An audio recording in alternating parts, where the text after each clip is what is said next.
Europe 1, il est 6h36.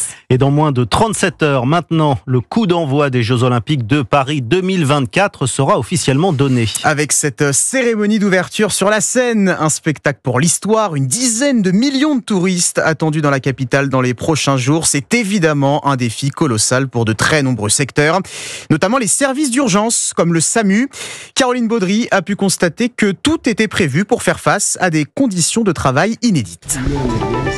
Installé dans son fauteuil double écran et oreillette, Philippe Heyer, médecin régulateur, a reçu son premier appel en lien avec les Jeux Olympiques. Quelqu'un de la sécurité des JO qui a fait un malaise, sans gravité apparente, mais on a effectivement été amené à l'évacuer sur l'hôpital. En contact direct avec cette salle de régulation, les équipes sont prêtes, mobilisées à 120%, explique le professeur Frédéric Adnet, chef de service du SAMU de Paris. On va rajouter 20% de plus d'effectifs par rapport à une situation normale. On s'attend, si vous voulez, en gros à 150 passages aux urgences en plus sur l'Île-de-France par jour. Mais les risques, c'est, si vous voulez, les coups de chaleur liés à une canicule. Et ça peut être malheureusement un attentat.